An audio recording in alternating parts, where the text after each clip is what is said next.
First of our public hearings we're going to have on redistricting, and just for a little history, the Joint Committee holds these public hearings to receive suggestions and recommendations on how the Mississippi Legislature should redistrict itself and its 4 congressional districts.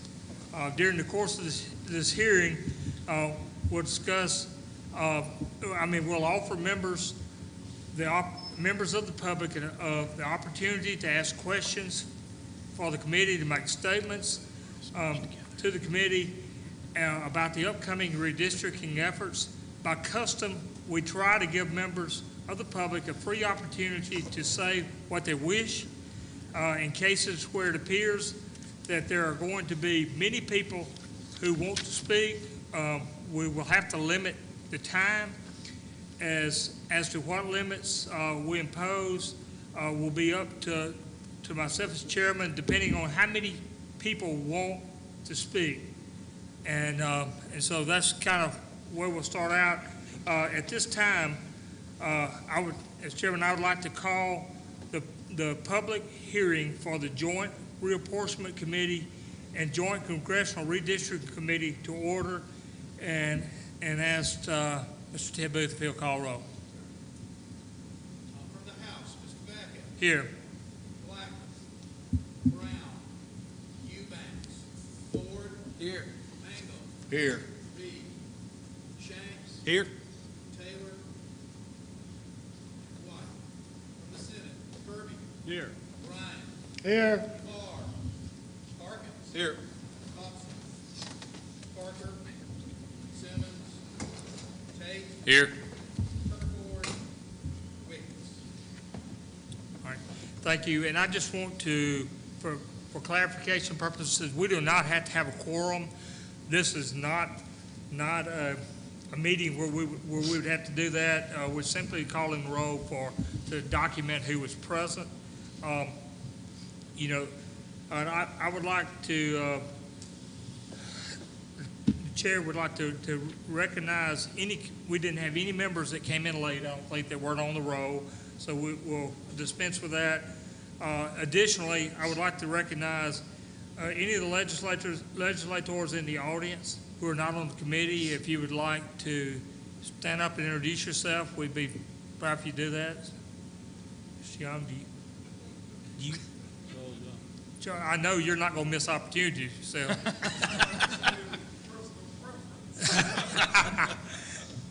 All right.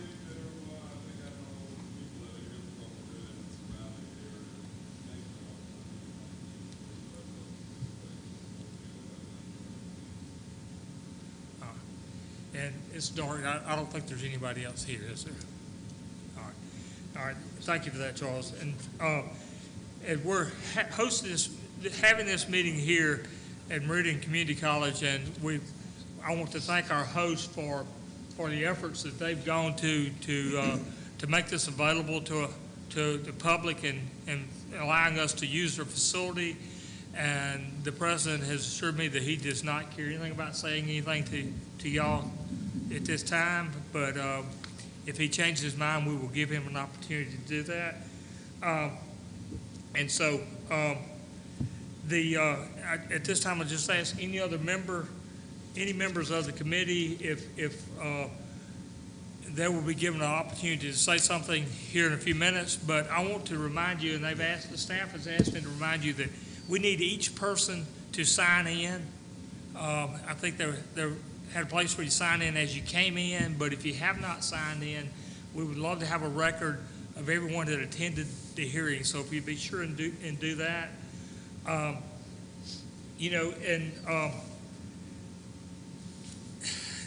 great deal of effort has gone into these hearings. We're going to have a series of 9 hearings across the state. This happens to be the first one that we've had. I understand that there have been hearings in Meridian on multiple occasions. I believe it's probably the first time this has been at the front end of the process. We've been a little further along each time. And I want to thank the staff because they've gone back through the transcripts of the prior hearings, especially the ones held in 2010, and they've looked at different things that we need to cover in the meetings, questions asked and things like that. So I'm going to touch on a few things that are just common themes that have been asked in all the hearings that the public needs to understand about this process that we're entering into. And so just a few of the issues, why do we redistrict? I have people that ask that question. It may seem very fundamental to us, and we may understand all that, but we're required that to redistrict. I need to point out that both the federal constitutional requirements of one person, one vote require us to redistrict both the congressional districts and the legislative districts every 10 years following the census. Additionally, Section 254 of our Constitution of 1890 requires that we redistrict the legislature. So we're not doing it because we want to redistrict, we're doing it because it's a requirement that we do that.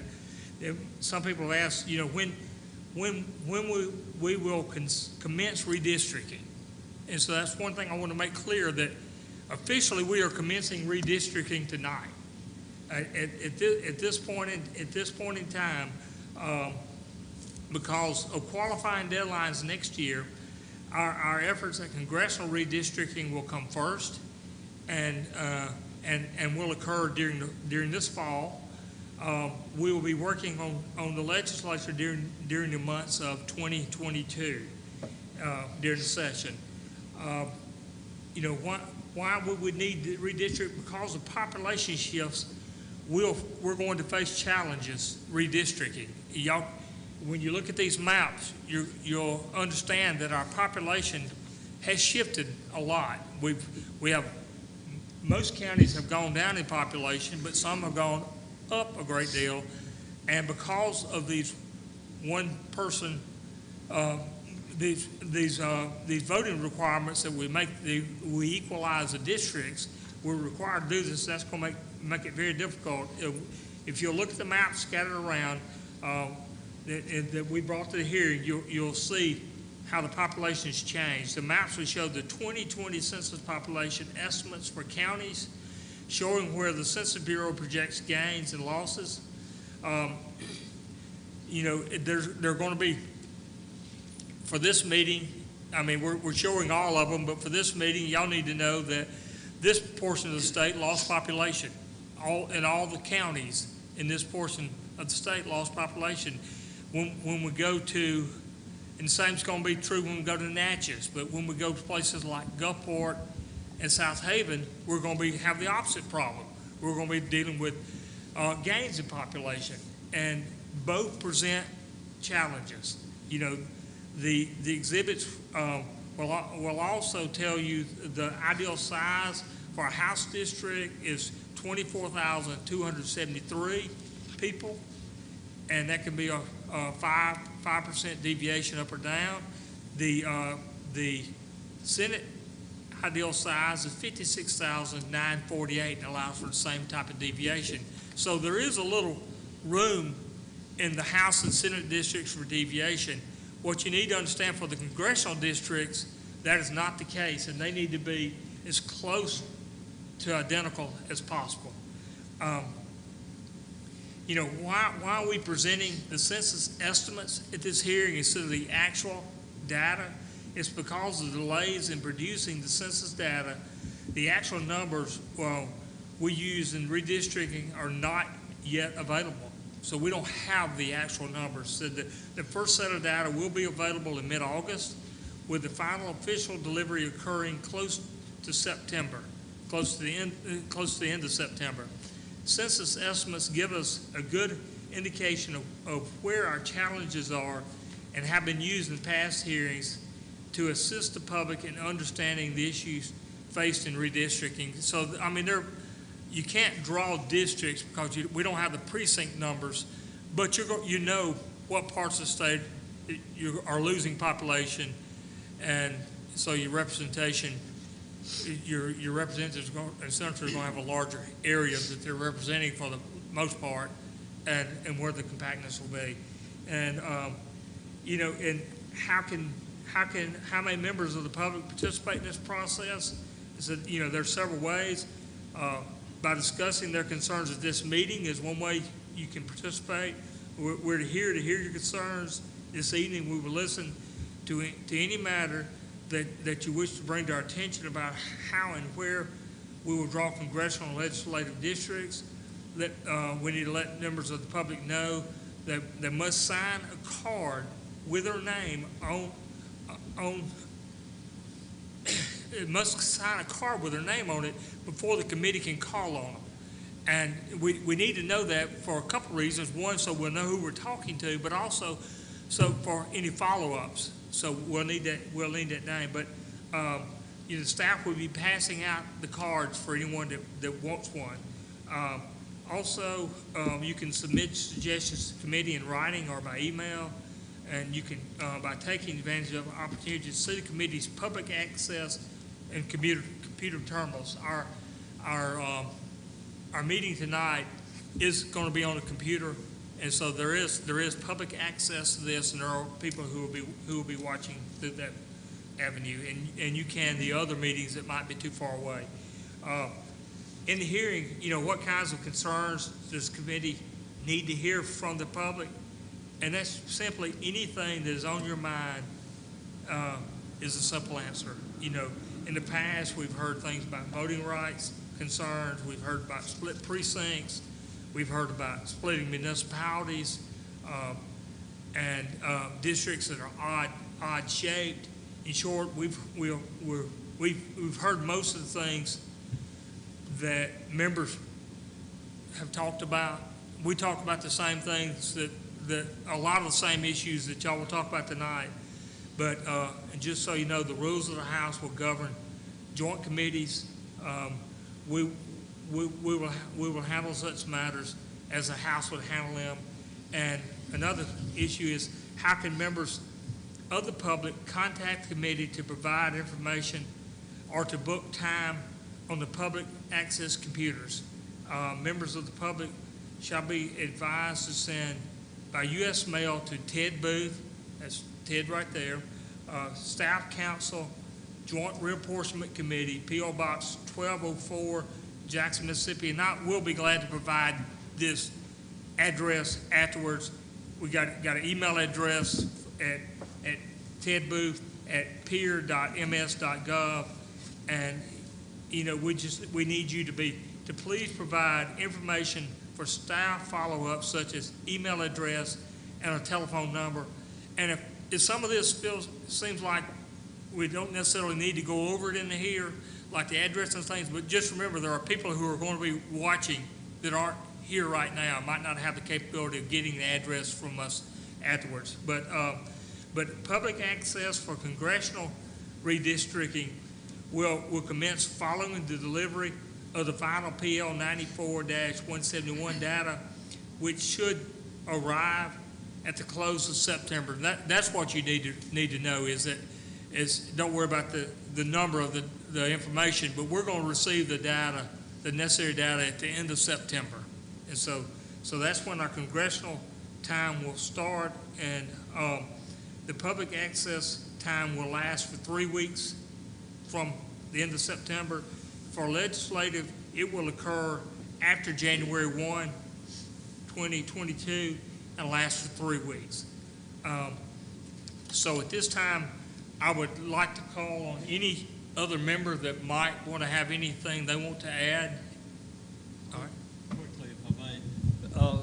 First, thank you for having us here in Meridian. It shows the power of Meridian. It also shows the power of your senator here, Tate, and your Representative Young, and others that are here.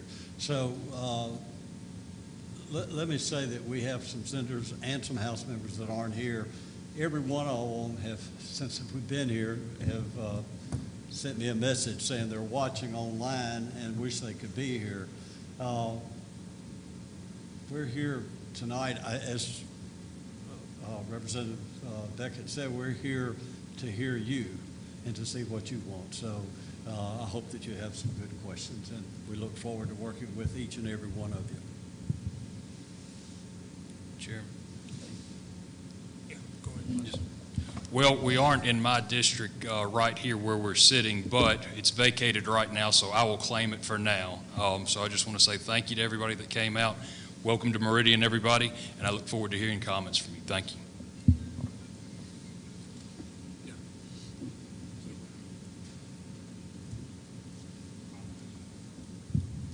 All right, well, thank you all for those comments. At this time, we want to open the meeting up for the public to take a card, ask a question, and or make a comment, because this is really we're not going to have the answers to all of y'all's questions, but we are here at the very beginning stages of this redistricting process to get input from the communities around the state. So.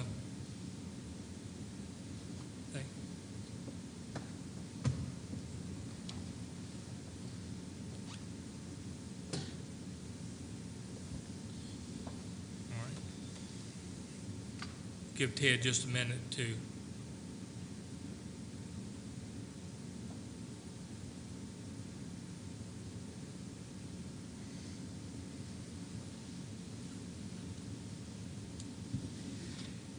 While he's doing that, I want to take just a moment to remind our speakers that the committee may call time if the presentation takes too long. Joint committees operate once again under House rules regarding time for speaking on a measure. At the last round of hearings, the time was limited 5 minutes, but you know we'll just operate and go forward. You got some questions for us? All right. All right, the first individual is Mr. Greg Snowden.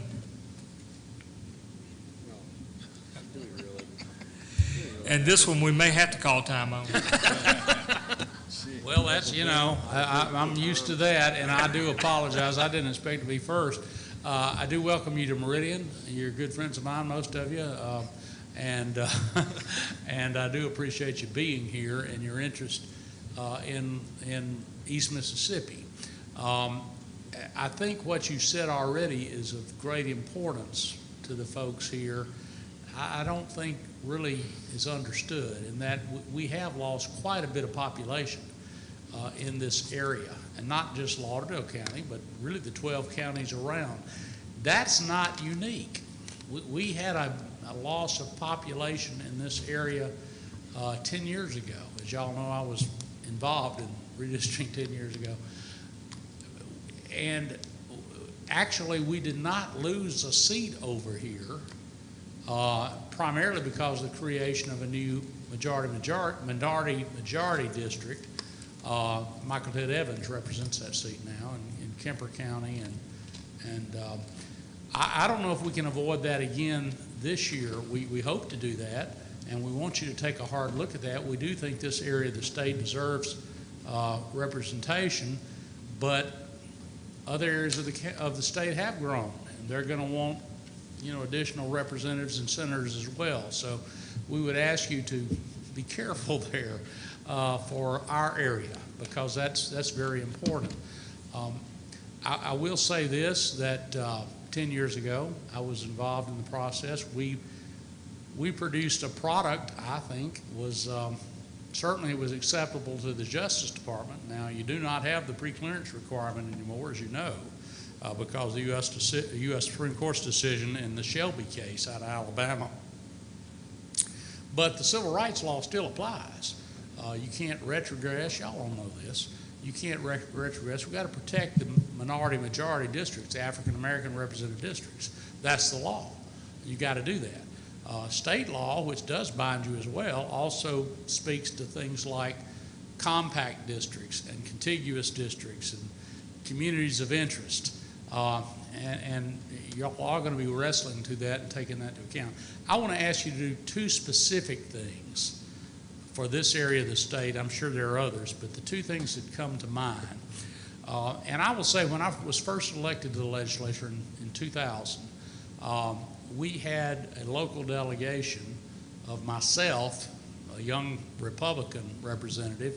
I'm speaking of the House now. We had Chuck Young's father, Charles Young Sr., who was a Democrat, and Representative Tommy Horn, who was an independent. So we had a little bit of everything.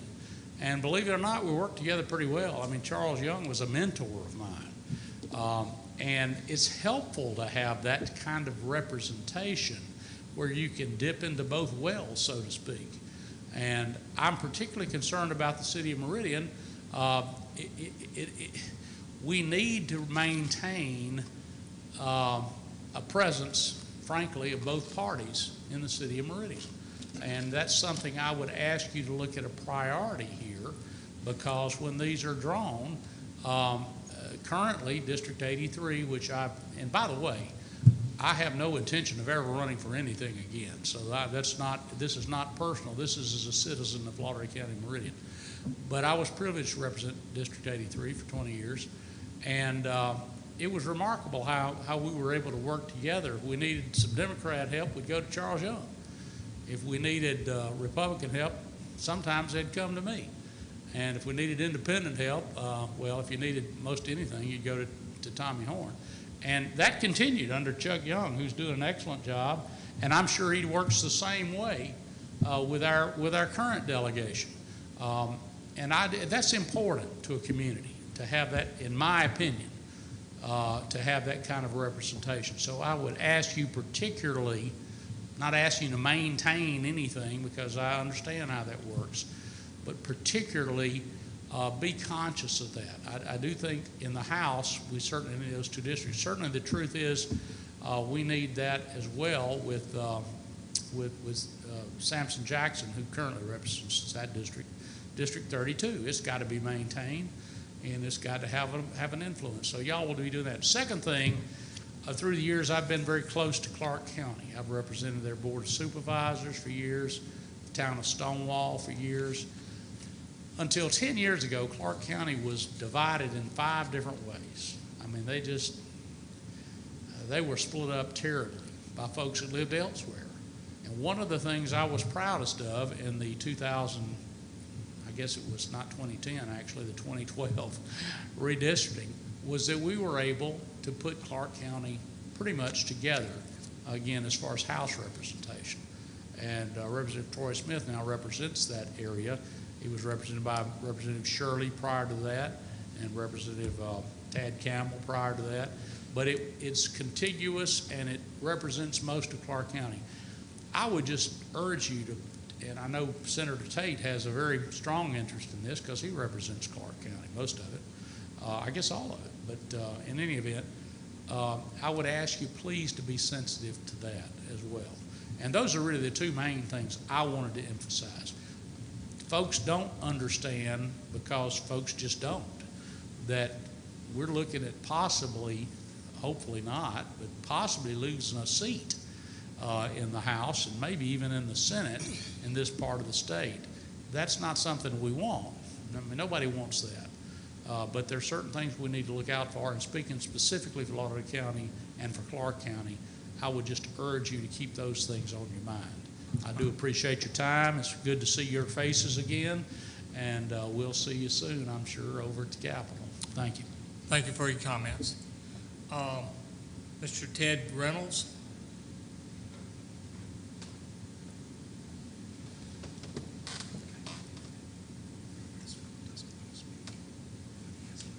Good evening, gentlemen. Thank y'all for this opportunity to address this august body. I'm a good Baptist, and I hate to pass up that opportunity to speak, but it's very appropriate that I follow Mr. Snowden, because he touched 2 things that I have a question about, perhaps a comment, but more of a question. Black voting age population. I serve as the chairman of the Lauderdale County Democratic Party.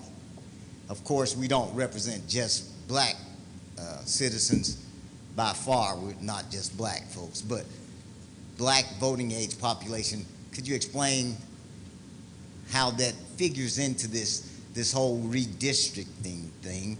And as Mr. Snowden said, that affects kind of the balance of things in East Mississippi, whether we're represented strictly by Republicans or do we have a mix of Democrats in there as well? That question is black voting age population. The other one is there a watchdog that monitors how you stick to the guidelines that have been laid out to you? Thank you for this time.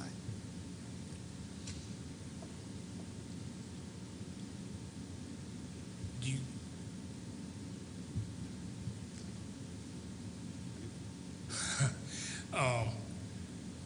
Ted, is that something that we need to give a written response to?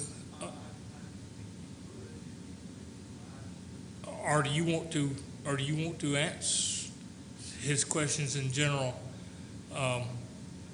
about the who would be monitoring that and just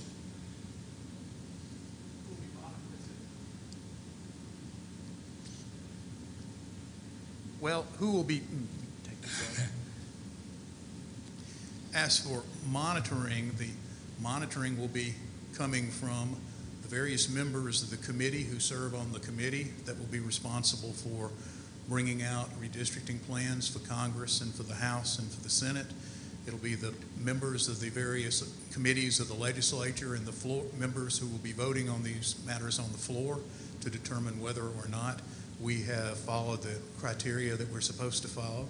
And finally, if the political process is not sufficient, persons may, if they so choose, file suit in federal court challenging our redistricting if they so desire. Those would be the methods for oversight. All right, and I believe the first part of the question dealt with dilution of minority voting interest. Is that basically what you're concerned about? You know, how is race considered in drawing the districts? I think that was really kind of was getting at the gist of the question. Well, once again, the committee has to abide by the Voting Rights Act of 1965, Section 2. The voting committee also has to abide by the Equal Protection Clause of the Constitution. And the committee has to consider both of those factors. There can be no actual ironclad answer because in every case when you're drawing a district, different considerations will come into the efforts of the committee when they're drawing a district. So I can't give you a general answer except to know that to know that the members of the committee are well aware of these legal mandates with which under which they have to operate. Members of the staff are very familiar. Mr. Cardin and I have been working on redistricting now for 20 plus years, so we are quite aware of the various laws under which we must operate when we're drawing plans. All right, thank you for your response. Ms. Payne?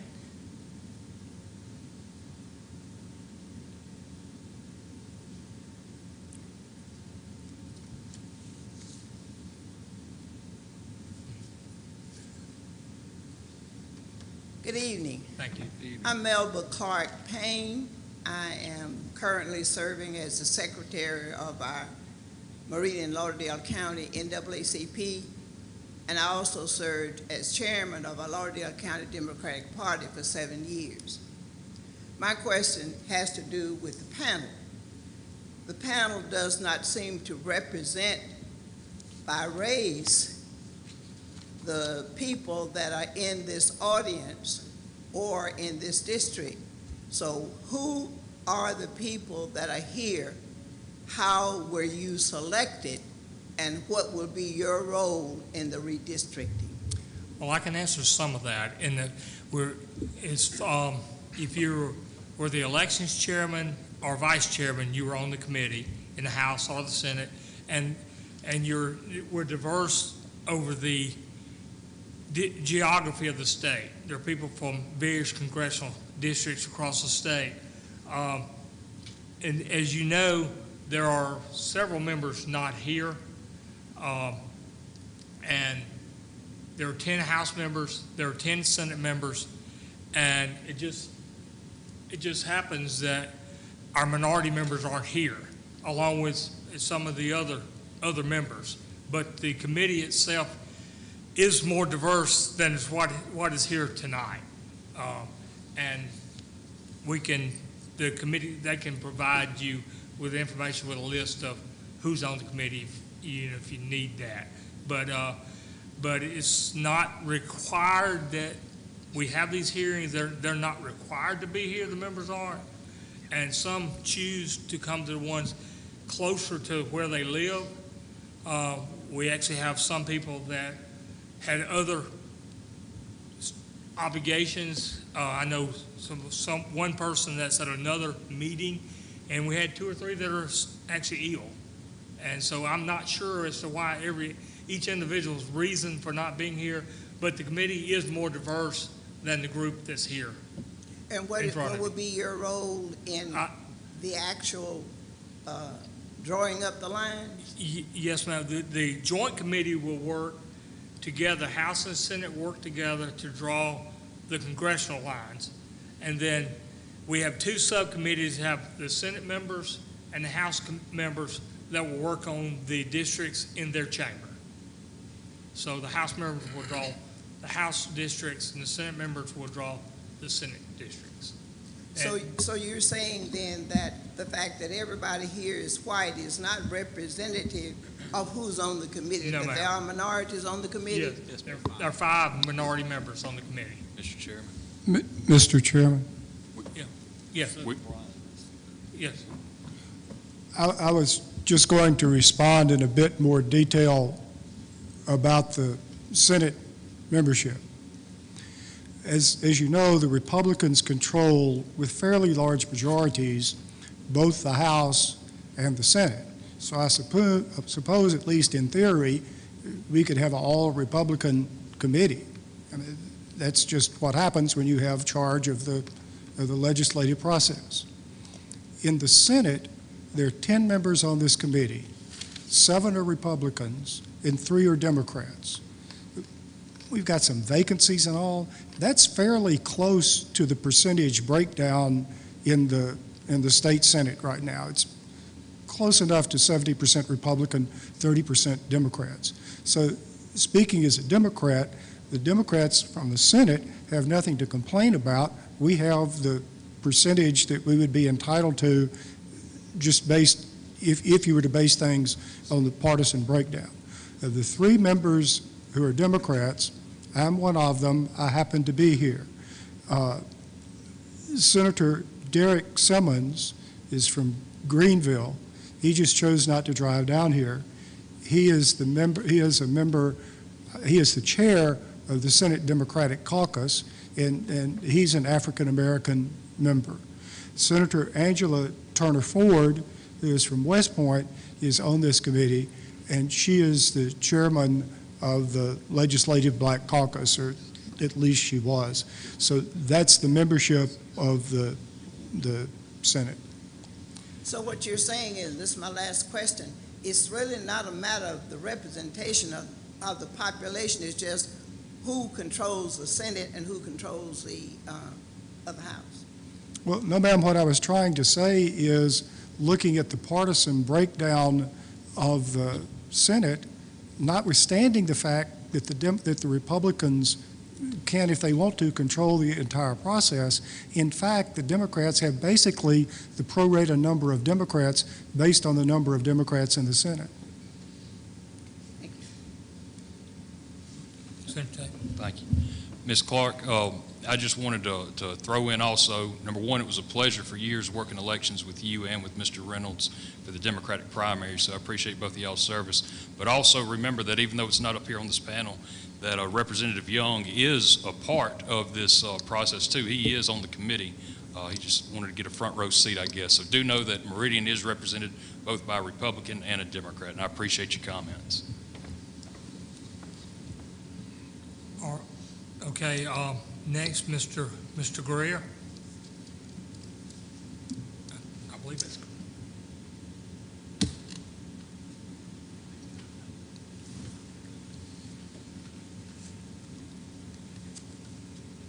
career. Okay, I'm sorry. First of all, I put my glasses on after I read it. First of all, we'd like to thank the committee for deciding to come to East Mississippi, Meridian, Mississippi.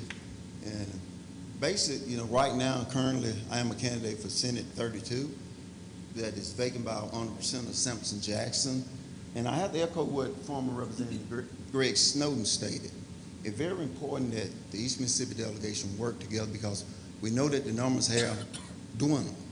So therefore, it's very important that East Mississippi receive their fair representation. And we understand that Honorable Senator Tate, we're glad to have you on the committee, because we noticed that right now, even in my District 32, I was looking at the numbers. Right now, we're looking at roughly almost 10,000 people short. And we're just hoping that the committee would be fair and looking at everything, which I know that you all will, but it's very important that the delegation in East Mississippi work together, also the mayors, the supervisors, and all the other elected officials work together, making sure that we receive our fair representation. And I look forward to seeing a lot more of the meetings with you all and sharing other vision of mine for District 32 here. And I look forward to representing 32 come January. Thanks again. And thank you for your willingness to serve. And Mr. Charles Young.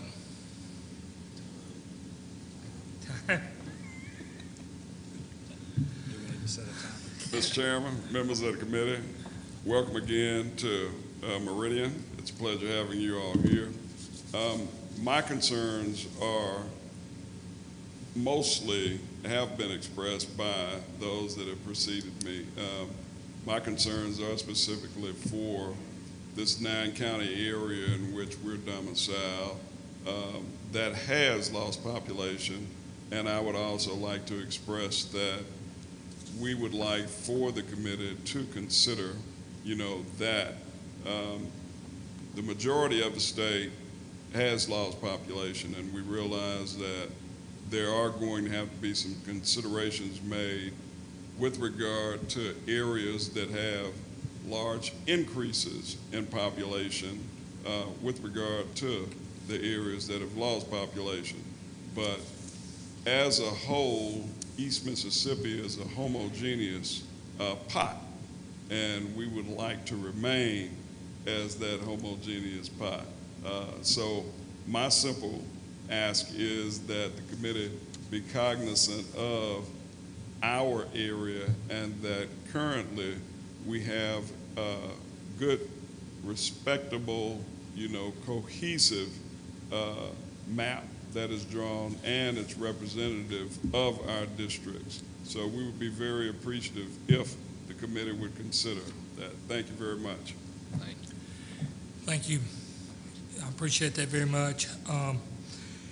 I have one request here that from Dr. Young, that instead of him asking his question, that he would want a response. And I'm going to read the question. And it's, is there a correlation in the number of legislators and the population?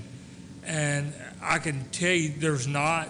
Our Constitution sets out the number, I guess we're set out the number of legislative seats that we have, and we divide that where the House currently is representing around 24,000.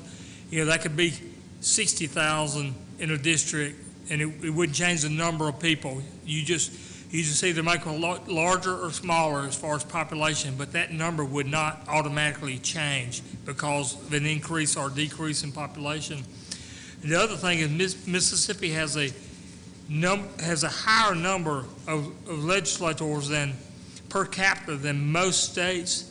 Would that amount ever decrease as the population of Mississippi decreases? And it will not automatically decrease. We do have a large number of legislators. I personally feel like we have too many. I think Ted got a pretty good laugh. The first thing I asked was, does this committee have authority to reduce the number?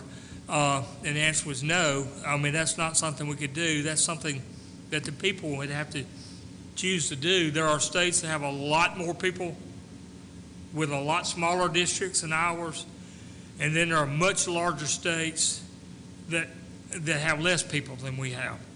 And so, but the way it's set up now is we would not automatically decrease the number of people because of a loss of population or increase because of loss of population. In legislation, now Congress does change. Now, this question said legislator, so I'm assuming it was our state seats, but our congressional seats do change based on population because they're X number in the country, and they divide that population out, and you can gain. We did not lose one this time. We have 4 now. We had 5 not too terribly long ago. We did lose population in the state. We're a unique situation that we lost population but did not lose a seat. And there were states that didn't lose population but lost a seat. And it had to do with how close they were to that line. And because we lost one the last time, we didn't this time. But if something doesn't change in 10 years from now, then we're going to be back on that borderline again. So congressionally, it does change. Our number can change because of population, but legislatively, our number will not change. Are there any more questions? Do you see? 1 second, John. Okay. This is a representative from Southern Echo, which is an African organization. They've prepared a redistricting toolkit. This has been reviewed by legal, and they're fine with it. If she wants to hand it out to me, Okay. you can read the question and then ask the committee if they're okay with it. All right. There's a copy. All right. We've had a request from Southern Echo Inc. to share a toolkit on redistricting with attendees at the end of the process. Our council has reviewed that. They don't see a problem with that. I'm going to let the members of the committee take a look at that and see how they feel about it. So be just a minute on that. Give us just a second. And that way, if anyone else thinks of a question they want to ask, y'all.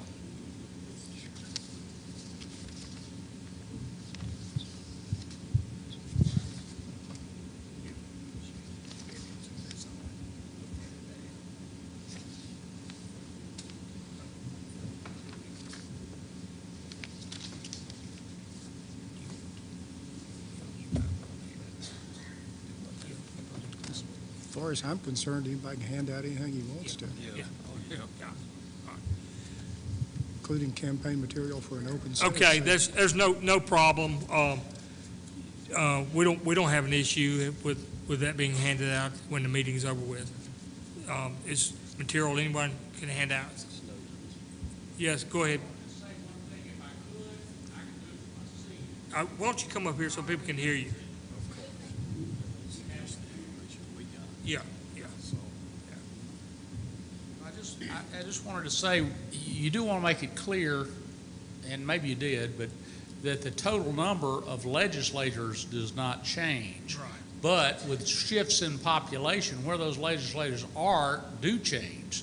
So Lauderdale County could lose a seat, Clark County could lose it. I mean, that's just the way it is. Right. So within the state, the total number stays the same, but the issue is where those seats are going to be from. Right. And that's really the main purpose of redistricting, what y'all are about. So I wanted to make sure folks understand that, because with the loss of population, we are potentially in the crosshairs, and folks need to understand that. Thank you. All right. If there are no other comments or questions, one last opportunity. I don't see anyone. Once again, I want to thank our host for providing the space for this hearing. I want to thank the public for their attendance and the comments, and remind the public that we're just in the beginning process of this. This is going to take really probably March or so. So this is something that's going to be going on a while. So if you have any comments, suggestions, or proposed plan, need to mail those to Ted Booth. And once again, for those watching, he's Ted Booth, he's Staff Counsel, Joint Reapportionment Committee. It's P.O. Box 1204, Jackson, Mississippi 39215. Or you can email him to ted.booth@peer.ms.gov. And so we would love to have your comments. At this time, ask any other member of the committee if they got any final comments or remarks that they want to make.